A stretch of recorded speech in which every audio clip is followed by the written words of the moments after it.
Lucasfilm kill the Boba Fett movie? Why resurrect this movie instead of focusing on other, possibly more interesting stories? Remember the asteroid field in The Empire Strikes Back?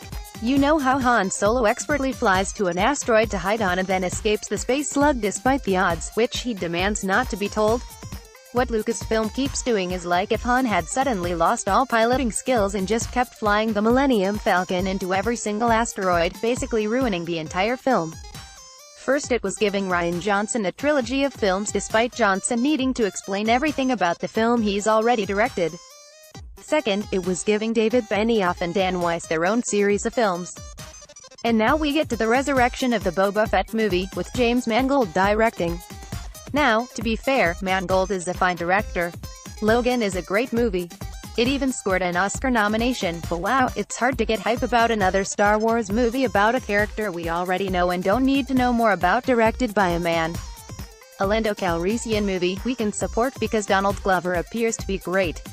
Another Obi-Wan Kenobi movie, sure, because Ewan McGregor is very interested in coming back. But Boba Fett? Lucasfilm tried this before, and the film died an ignominious death.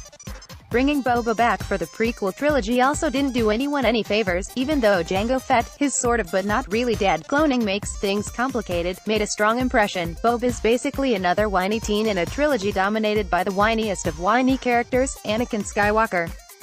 If this is an attempt to redeem Boba, it feels unnecessary. His appearances in the original trilogy still hold up.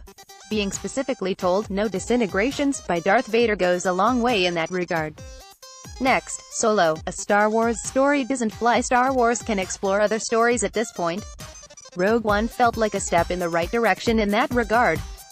Solo seemed more like a step back, and to be honest, resurrecting a Boba Fett movie feels like it's just more of the same. Oh, and Lucasfilm, please hire someone different and exciting to direct.